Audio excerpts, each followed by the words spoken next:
사람들은 저마다 좋아하는 요일이 따로 있는 것 같습니다. 어떤 분들은 수요일을 좋아하고 또 어떤 분들은 금요일을 좋아합니다. 월요일 좋아하는 분들은 많이 없는 것 같아요. 저는 어렸을 적에 유독 토요일을 기대하고 좋아했습니다. 그 당시 목사님이셨던 아버지는 부흥 집회 인도차 외부로 출타하실 때가 많았는데요. 그나마 아버지를 볼 수 있는 날이 일주일 중에 토요일이었기 때문입니다. 주일도 하루 종일 바쁘시니까 그나마 얼굴 볼 수 있는 날은 토요일 뿐이었습니다. 월요일 아침 일찍 부흥 집회를 떠나셨던 아버지는 금요일 밤 늦게나 토요일 아침에 지친 몸을 이끌고 집에 돌아오십니다. 그리고는 토요일 낮에 저와 남동생을 데리고 동네 목욕탕에 갔습니다. 아버지는 아주 작은 오토바이, 그때는 차도 없었거든요. 저희 집에. 그래서 작은 오토바이, 그 노란색 스쿠터에 두 아들을 태우고는 동네 목욕탕을 향해 갑니다. 그리고 함께 노래를 부르는 거예요. 아버지가 야이야이야 이렇게 선창을 하면 저와 남동생도 야이야이야 그렇게 따라 부릅니다. 아버지가 하나님이 세상을, 노래가 있는데 하나님이 세상을 이처럼 사랑하사 독생자를 주셨으니 이렇게 이제 부르시면 또 저와 동생이 따라 부르는 거예요. 누구든지 예수 믿으면 멸망하지 않고 영생을 얻으리로다. 다 함께 요한복음 3장 16절. 잘하시네요. 아버지와 함께 그 작은 스쿠터 타고 목욕탕 가는 것도 신났지만 더 신났던 것은 아버지께서 목욕 후에 꼭 저희 형제를 데리고 그 장난감 가게를 데리고 가서 뭐라도 하나 꼭 이렇게 사주셨어요. 그래서 장난감 하나씩 이렇게 품에 안고 아스케키 먹으면서 집에 들어가면 또 어머니는 잔소리를 하십니다. 아니 목욕탕 갔다 왔는데 때는 안 밀고 이렇게 불려오기만 하면 어떡하냐고. 근데도 그 정겨웠던 기억이 늘 그리운 추억으로 남아 있습니다. 저와 동생은 지금도 그때 우리가 얼마나 토요일을 기다리고 좋아했었는지 가끔 얘기하곤 합니다. 매일 토요일이면 좋겠다고 생각할 정도였으니까요. 이제 40년 가까이 목회하시고 은퇴한 지 10년이 넘어가는 아버지 어머니는 요즘에 월요일을 기다리십니다. 제가 어렸을 적에 토요일을 기다렸던 것처럼 말이에요. 그나마 목사인 아들이 시간 낼 수 있는 요일이 이제 월요일이다 보니까 그러신 것 같습니다. 이제 물론 그마저도 이런저런 사역과 일정 때문에 시간 내기가 쉽지는 않지만 그래도 모처럼 시간을 내서 한번 뵈러 가겠다고 하면 야야 주일 사역 힘들었을 텐데 안 와도 된다. 이렇게 전화 준 것만으로도 고맙다. 말씀은 그렇게 하시지만 막상 본가에 도착해 보면 아들 며느리 함께 식사하시겠다고 그냥 오매불만 기다리고 계신 거예요. 부족한 아들 보고 싶어 하시고 또 사랑해 주시는 부모님 늘 감사한 마음입니다. 부모님 뵈면 항상 하시는 말씀 그 레파토리가 있는데요. 어머니는 저 볼 때마다 밥 먹었냐 물어보십니다. 왜 그렇게 어머니들은 다 아들 밥 먹었는지가 궁금한지 모르겠어요. 식사 때가 아닌데도 하도 밥 먹었냐 굶지 않았냐 물어보셔서 제가 한 번은 어머니 요즘에 그렇게 못 먹고 굶는 사람 많지 않아요. 제가 그래도 주사랑교회 부목사인데 왜 굶겠습니까? 저 때 맞춰 잘 먹고 있으니까 걱정하지 않으셔도 돼요. 대답은 했는데 생각해 보니까 나중에 어머니 돌아가시면 저한테 밥 먹었냐고 이렇게까지 물어볼 사람은 또 없는 것 같아요. 아무리 생각해도 없을 것 같습니다. 그 갓 태어난 갓난쟁이 손수 젖 먹이며 키우신 어머니는 지금도 아들에게 밥 먹었냐 챙기고 물어보시는 게 평생 당신의 극진한 사랑인 것입니다. 그런가 하면 아버지는 또 늘상 차 조심해라, 사람 조심해라 하십니다.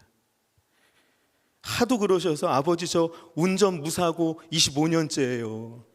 걱정 안 하셔도 돼요. 말씀드리기는 했는데 생각해 보면 우리 인생에 차 조심하고 사람 조심하는 게 참 중요하더라고요. 여러분 그렇지 않습니까? 우리가 살아가면서 조심해야 될 거 차 조심, 사람 조심, 그거 말고 또 뭐가 있겠습니까? 어른들이 하시는 말씀 다 지혜로운 말씀이라고 생각이 듭니다. 저는 하나님의 크고 놀라우신 사랑과 가장 닮은 사랑은 부모님의 사랑이라고 생각을 합니다. 하나님께서 죄인된 우리 인간을 구원하시기 위해 끊임없는 사랑과 쉼없는 구령의 열정으로 구원 역사를 이루어 가시는 것처럼 부모는 자녀를 위해 무조건 베풀어 줍니다. 다른 모든 사람들이 자녀를 포기해도 부모는 자녀를 포기하지 않습니다. 기다려줍니다. 언제까지든 기다려주는 것이 부모입니다.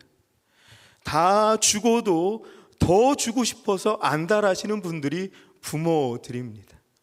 만약 자녀의 생명을 살리기 위해 누군가 대신 죽어야 한다면 지체 없이 그 부모들이 나설 것입니다. 마치 예수 그리스도께서 십자가에 달려 죽으심으로 우리에게 영원한 생명의 문이 열리게 된 것처럼 말입니다.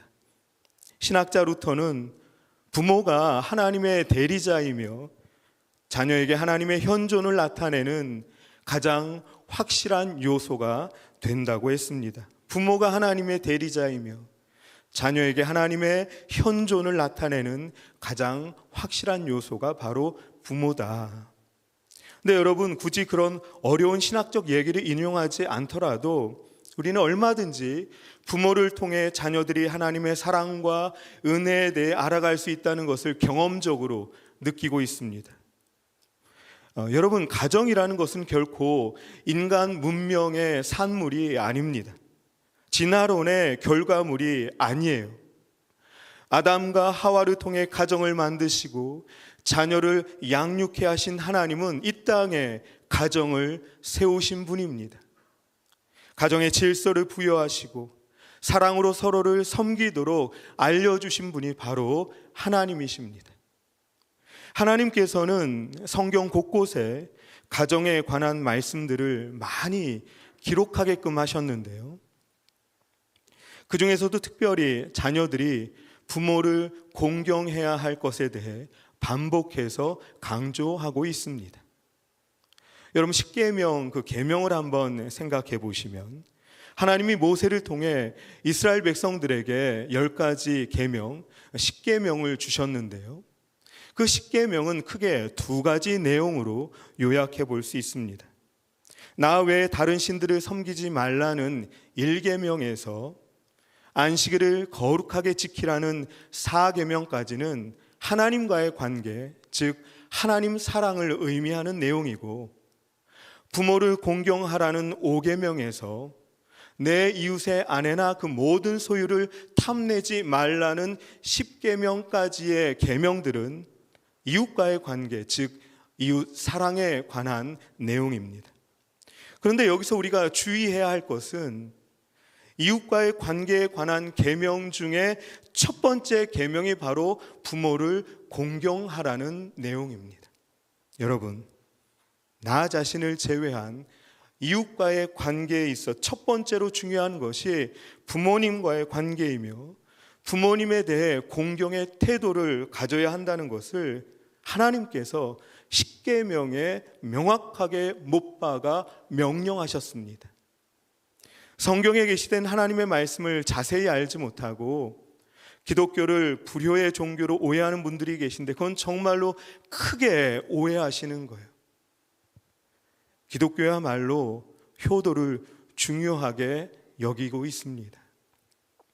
심지어 신명기에는 부모에게 순종하지 않고 부모를 업신여기는 자를 돌로 때려 죽이라고 합니다.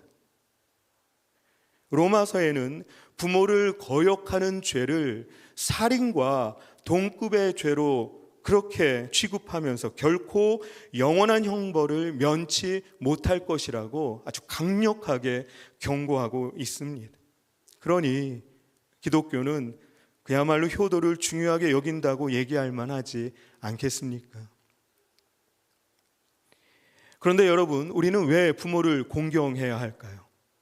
하나님께서는 왜 우리에게 부모를 공경하라고 이렇게 강조하시는 것일까요? 오늘 성경 본문에 보시면 주 안에서 부모를 공경하라고 나와 있는데, 부모를 공경해야 하는 이유도 주 안에서 한번 찾아보겠습니다. 그 첫 번째는 이 땅의 모든 사람들은 그의 부모를 통해 태어났다는 것입니다. 부모 없이 단독으로 태어난 사람은 단 한 사람도 존재하지 않습니다. 부모의 사랑의 관계 가운데 생명을 부여받고 출산의 과정을 통해 이 땅에 태어납니다. 참고로 저는 아내의 출산을 옆에서 지켜보면서 제가 남자로 태어난 것이 그렇게 감사한 적이 없었어요. 출산 과정이 얼마나 고통스러워 보이든지 하마터면 제가 감사원금 할 뻔했습니다. 남자로 태어나게 해주셔서 감사하다고 말이죠. 그러면서 생각했어요. 아, 나도 이렇게 태어났겠구나. 제가 태어났을 때를 저는 기억하지 못하는데, 그래서 우리 부모님이 얼마나 고생하며 저를 낳으셨는지 그저 얘기로만 듣고 피부로 와닿지는 않았었는데, 제 아이를 낳고 보니 부모님을 통해 부여받은 생명이란 것이 얼마나 귀중하고 소중한지 새삼 느끼게 되었습니다. 그런데 여러분, 여기서 우리는 하나님에 대한 믿음이 작동해야 합니다. 하나님의 섭리를 신뢰하는 믿음이 있어야 한다는 것입니다. 왜냐하면 부모가 자녀를 잉태하고 출산하는 것이 그저 본인들의 선택과 노력에 의한 것만은 아니기 때문입니다. 여러분 생각해 보십시오. 이 땅에 얼마나 많은 사람들이 있습니까? 올해 1월 1일 전 세계 인구가 78억을 넘겼다고 합니다. 60억은 옛날 얘기더라고요. 그 78억의 인구 중에 남녀가 반반이라고 한다면 그 중에 한 사람 남자와 그 중에 한 사람 여자가 부부로 만나 가정을 이룬다고 하는 것은 그야말로 기적 같은 확률이 아니겠습니까? 그게 다가 아닙니다. 남자와 여자가 부부로 만났다고 해서 기계적으로 자동적으로 자녀를 출산하는 것은 아닙니다. 수억 개의 가능성 가운데 새 생명이 잉태되고 무사히 출산하기까지는 결코 우연이라고 할 수 없는 하나님의 섭리하심과 간섭하심이 있는 것이죠. 그 모든 과정 가운데 전능하신 하나님의 능력이, 그 하나님의 절대 주권이 우리에게 있다는 것을 인정하게 될 때 우리는 비로소 나를 이 땅에 태어나게 한 부모에 대한 감사가 회복될 것입니다. 부모 공경의 첫 번째 이유를 주 안에서 찾게 될 것입니다. 여러분 기억하십시오. 하나님께서는 저와 여러분에게 생명을 주시기 위해 여러분의 부모를 부부로 만나게 하셨고 그 안에 사랑의 관계를 허락하셔서 생명을 잉태하고 출산하게 하셨습니다. 서로 여러분의 부모가 정상적 부부가 아니었더라도 부부간의 사랑이 심각한 문제가 있어 누구한테 다 얘기할 수 없는 드라마 같은 이야기의 주인공이 바로 여러분이다 할지라도 저는 주 안에서 단언컨대 여러분은 복된 자들입니다. 하나님께서 여러분을 이 땅에 태어나도록 섭리하셨기 때문입니다. 하나님은 절대적으로 선하신 분입니다. 여러분에게 아름다운 사랑의 계획을 갖고 부모를 통해 여러분을 이 땅에 태어나 이렇게 살아가게끔 한다는 것에 대한 감격과 감사가 저와 여러분에게 있기를 바랍니다. 오늘도 살아서 이렇게 함께 예배 드릴 수 있다는 것, 여러분 부모님께 감사할 충분한 이유가 되지 않습니까? 저를 따라서 이렇게 한번 고백해 보겠습니다. 하나님, 저를 이 땅에 태어나게 해주셔서 감사합니다. 부모님을 통해 제게 생명 주신 것을 참 감사합니다. 할렐루야. 부모를 공경해야 하는 두 번째 이유는 모든 자녀는 부모의 돌봄과 사랑으로 길리움을 받았기 때문입니다. 여러분, 우리 인간은 엄마 뱃속에서 약 10달을 지내고 태어납니다. 수정란이 착상되어서 단세포에서 다세포로 분화가 되고 심장이 뛰고 눈, 코, 입, 손과 발이 만들어지고 이제 사람의 모양으로 변화된 후에 출산을 하기는 합니다. 그러나 여러분 알다시피 다 자란 성인으로 출산되는 것이 아니라 갓난아기로 태어납니다. 자기 스스로는 아무것도 할 수 없는 절대적 무능력자로 태어난다는 말입니다. 여러분 한번 생각해 보십시오. 아이가 태어나자마자 엄마 아빠한테 인사를 하는 거예요. 샬롬. 아빠 엄마 저를 낳느라 얼마나 고생하셨어요. 이제 제가 나가서 열심히 돈을 벌어오겠습니다. 이런 아기는 한 명도 없습니다. 낳는 것도 힘들지만 혼자서는 아무것도 하지 못하는 갓난아이를 돌보는 일은 결코 만만치 않은 고된 일입니다. 하루에도 몇 번씩 시간을 맞춰 먹여야 하고 기저귀를 갈아줘야 합니다. 목욕을 시켜주고 옷을 갈아입히고 또 노래도 불러주고 책도 읽어줘야 합니다. 재우려면 또 얼마나 힘이 드는지 계속 안아주든지 업어주든지 해야 합니다.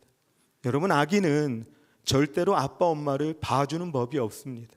상황 봐서 눈치껏 좀 참기도 했다가 약간 울기도 했다, 이런 아기는 없습니다. 천상천하 유아독전, 이 세상에 자기 중심으로 돌아가듯 고집부리고 울고 때를 씁니다. 오죽했으면 유명한 교육학자가 이 세상에 착한 아기는 없다라고 했겠습니까? 우리가 예쁘게 봐서 예뻐 보이는 것이지 아기처럼, 그 갓난아기처럼 이기적인 존재는 또 없을 거예요. 여러분 다들 나는 안 그랬는데 지금 그런 표정들이신데 여러분 기억을 못 하셔서 그렇지 꽤나 부모님 힘들게 하셨던 분들이었을 것 같아요. 여러분이 이 땅에 태어난 후 반드시 누군가 여러분을 돌보고 섬기는 수고를 감당했을 것입니다. 그리고 그 누군가는 대다수 여러분의 부모일 확률이 높습니다.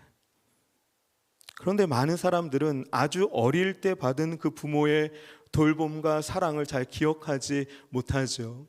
우리 기억력에 한계가 있으니까 말입니다. 인생에 있어서 가장 깊은 사랑과 가장 극진한 돌봄을 받은 그때를 우리는 잘 기억하지 못하는 거예요. 사랑하는 여러분, 기억나지 않는다고 해서 사랑받지 못했다고 단언하지 맙시다. 부모가 나에게 도대체 해준 게 뭐가 있냐고 대들지 맙시다. 공격하지 맙시다.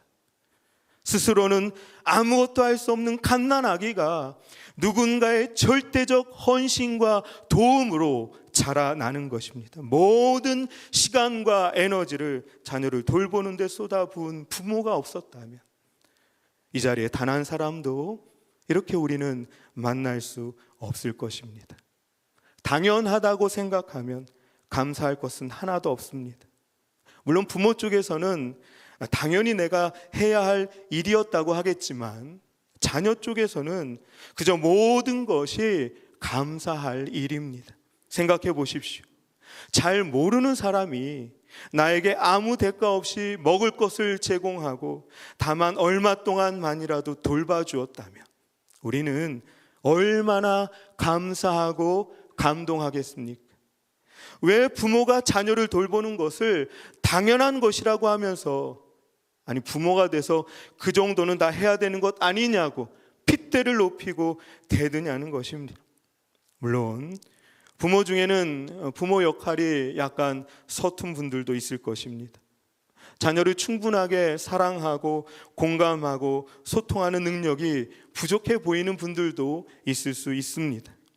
좋은 부모가 되기 위해 배워야 하고 익혀야 하고 노력해야 합니다.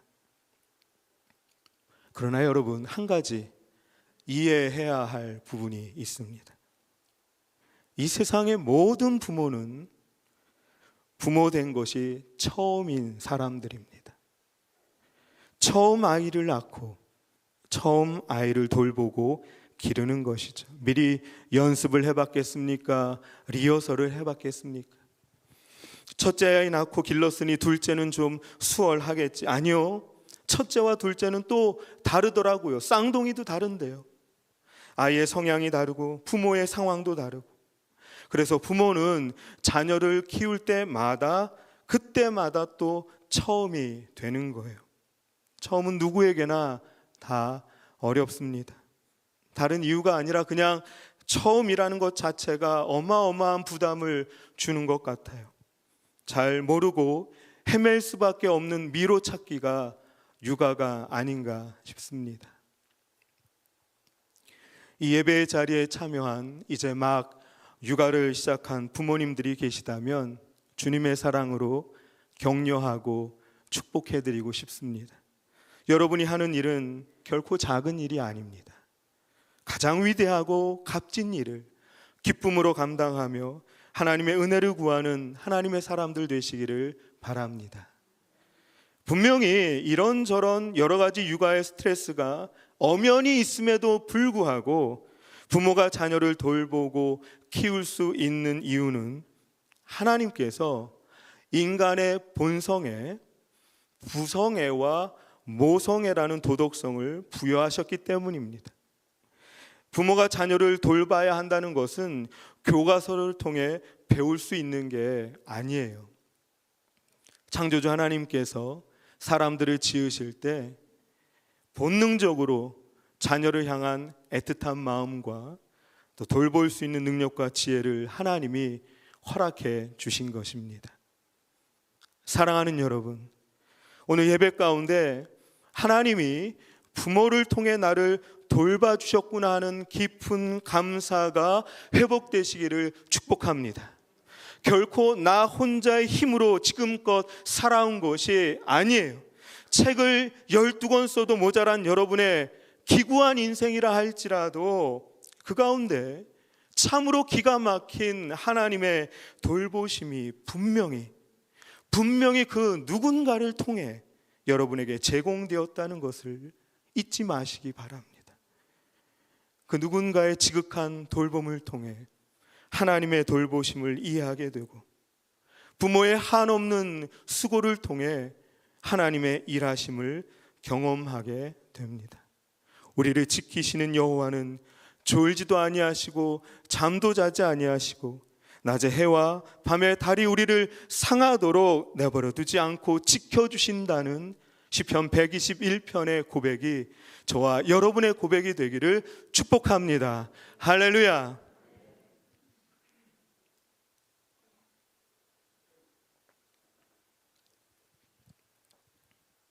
사랑하는 여러분, 하나님은 저와 여러분이 부모를 공경하는 자가 되기를 원하십니다.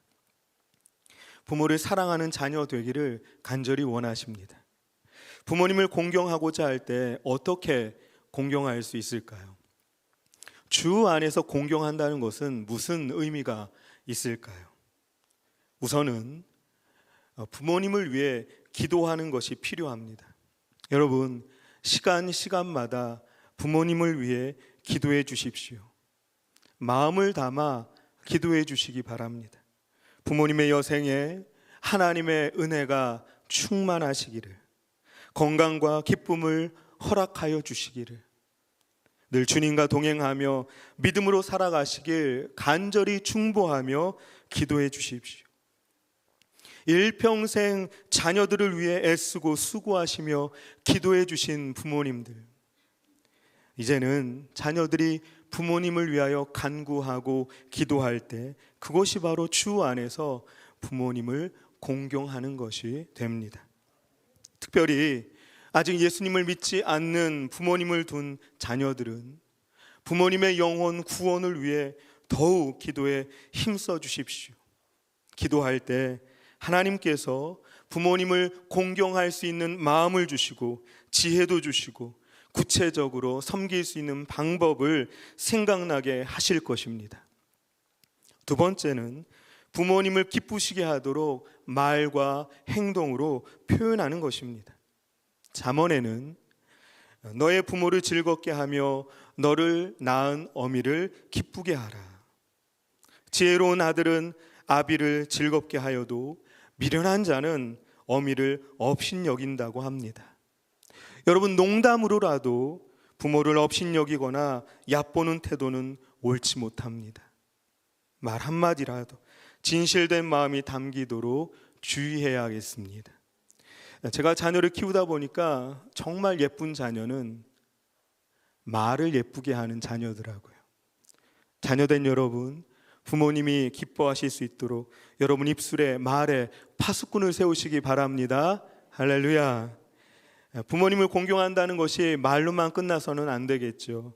구체적인 섬김과 행동이 반드시 따라야 합니다.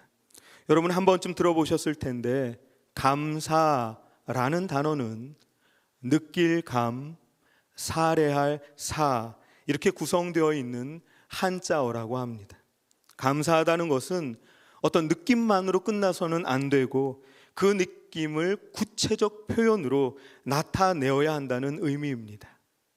부모님께 대해서도 온전한 감사가 되지 못하고 그저 고마움을 느끼는 수준의 감으로만 끝나는 경우가 많다는 것은 너무나도 죄송하고 또 아쉽습니다. 여러분 부모님께 자주 연락드리고 직접 찾아뵐 수 있기를 바랍니다. 함께 시간을 보내고 따뜻한 마음을 나누시기 바랍니다. 할 수만 있다면 최선을 다해 부모님 필요를 채워드리고 물질로도 공개할 수 있기를 바랍니다.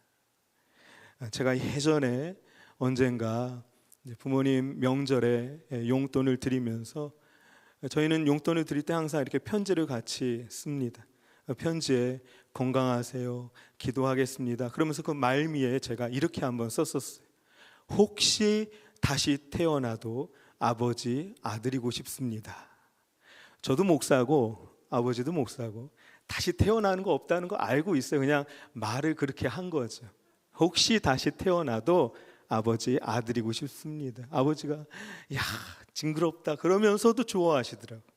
옆에서 제 아내가 거들어요. 아버지 저는 다시 태어나도 아버님 며느리 할 거예요. 아버지가 더 좋아하시더라고요. 그래서 제가 속으로 그랬죠. 다시 태어나도 나랑 살고 싶다는 얘기인가 보다. 너무 자주 써먹으면 안 되고요. 또 부모님과의 관계가 좋을 때 해봐야 됩니다. 관계가 안 좋은데 다시 태어나도 아버지 아들이고 싶어요. 야야 됐다 그러시겠죠. 부모님을 즐겁게 하며 기쁘게 해드리는 여러분들 되시기를 축복합니다. 마지막으로 세 번째, 주 안에서 부모님을 공경한다고 할 때 그 배후에 하나님이 계시다는 것을 늘 인식하는 태도가 중요합니다. 나에게 부모님을 허락하신 분은 하나님이십니다. 나에게 부모님을 공경하라고 하시는 분도 하나님이십니다. 세상에 유명한 철학자가 한 말도 아니고 알아줄 만한 업적을 이룬 누군가가 한 말도 아닙니다. 우리 하나님께서 친히 하신 명령이 부모를 공경하라는 것입니다. 성경에 부모를 공경하다라고 할 때 그 단어는 하나님을 경외하고 하나님을 공경하다라고 하는 단어와 똑같은 단어라고 합니다. 그러니까 부모님을 공경한다는 것은 하나님을 공경한다는 것과 연결이 되어 있음을 알 수 있습니다. 여러분, 내 눈에 보이는 부모님, 이 땅의 육신의 부모님도 제대로 공경하지 못하는데 보이지 않는 하나님을, 영원하신 하늘의 하나님을 공경한다는 것 자체가 앞뒤가 맞지 않는 말장난이지 않습니까? 하나님 생각해서라도 부모님을 더욱 사랑하고 공경하는 것이 옳은 일입니다. 부모 공경이 얼마나 중요하면 오늘 본문에서 약속 있는 첫 계명이라고까지 부모 공경을 강조하시겠습니까? 부모를 공경하는 자녀는 이 땅에서 잘 되고 장수하게 된다는 오늘 에베소서 말씀은 바울 사도가 에베소 교회 성도들을 그저 권면해 보려고 스스로 지어낸 얘기가 아닙니다. 구약의 신명기 10계명 내용을 자세히 살펴보면 이웃과의 관계에 관한 그 5계명부터 10계명까지의 계명, 부모를 공경하라, 살인하지 말라, 간음하지 말라, 도둑질하지 말라, 내 이웃에 대해 거짓 증거하지 말라, 내 이웃의 아내나 그 모든 소유를 탐내지 말라고 한 이 계명들 중에 약속을 겸하여 덧붙인 계명은 부모를 공경하라, 이 계명뿐입니다. 뭐라고 되어 있습니까? 너는 너의 하나님 여호와께서 명령한 대로 너희 부모를 공경하라. 그리하면 너희 하나님 여호와가 너에게 준 땅에서 너의 생명이 길고 복을 누리게 될 것이다 라고 말씀하고 있습니다. 바울은 모세가 직접 하나님께로부터 받은 10계명의 내용을 인용하여 에베소서에서 다시 한번 부모 공경을 반복하며 강조하고 있는 것입니다. 부모를 통해 생명을 부여받았기에 부모를 공경할 때 장수하게 되고, 부모를 돌봄을 통해 성장했기에 부모를 공경하면 이 땅에서 복을 누리게 된다는 이 말씀은 인생의 모든 생사화복을 주관하시는 하나님께서 친히 하신 말씀이기에 믿을 만하고 신뢰할 만한 약속입니다.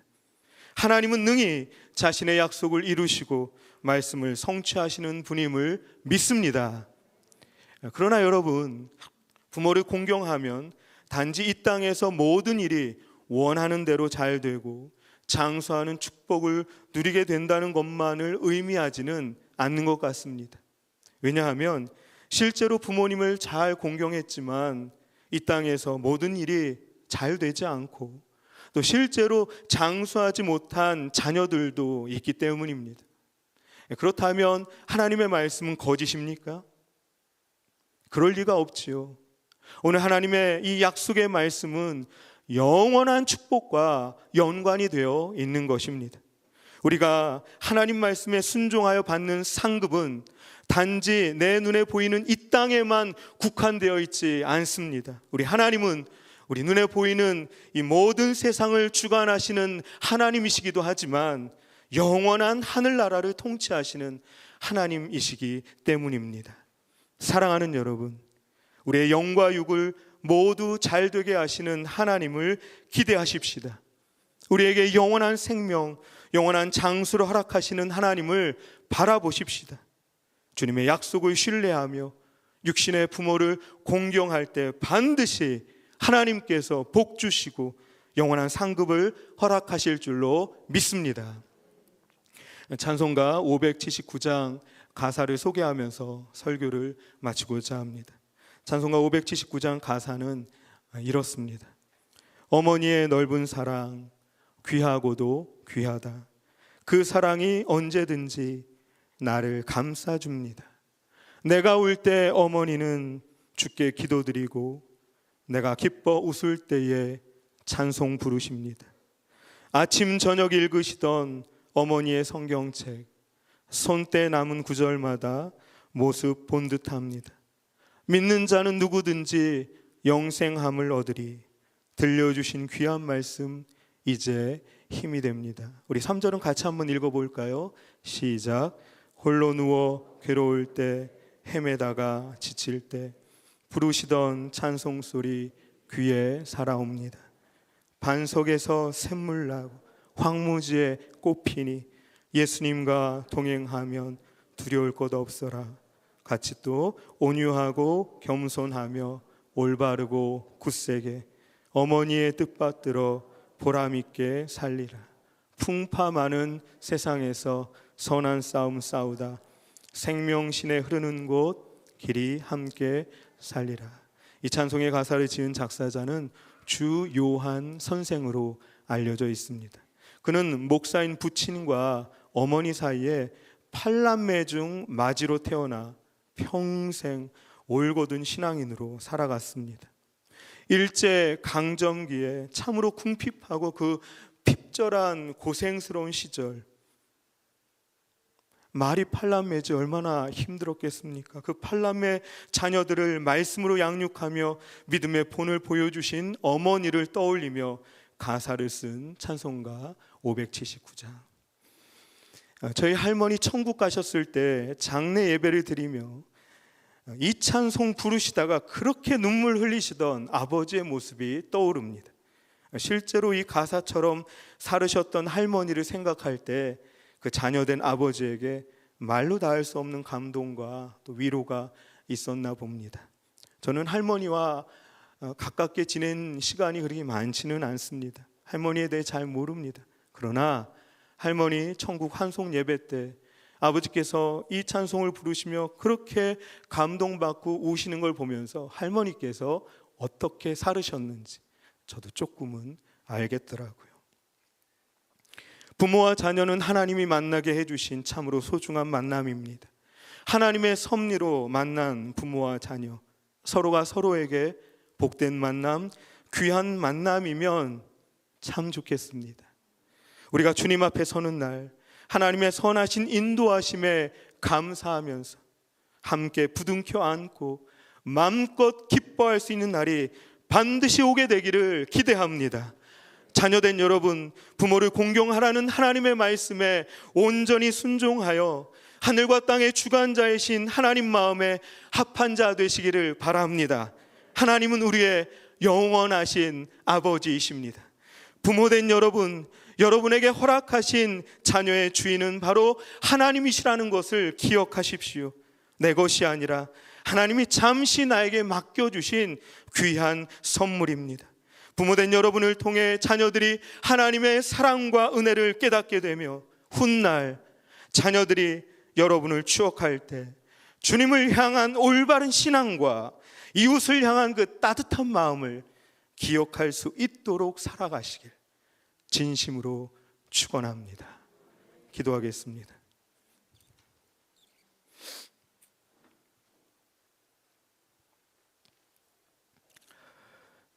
사랑과 은혜의 하나님 아버지, 우리에게 가정을 허락하시고 부모와 자녀로 만나게 하심을 감사합니다. 말씀을 통해 우리 가정을 향한 하나님의 뜻을 분명히 보여주시는데도 이런저런 이유로 핑계 삼으며 불순종하려는 우리의 완악함을 용서하여 주옵소서. 부모와 자녀 간의 모든 어그러진 관계가 예수 그리스도 십자가의 보혈로 온전히 회복될 수 있도록 은혜를 베풀어 주옵소서. 우리 모든 가정이 하나님 기뻐하시는 천국을 이루어가길 소원하며 예수님 이름으로 기도합니다. 아멘.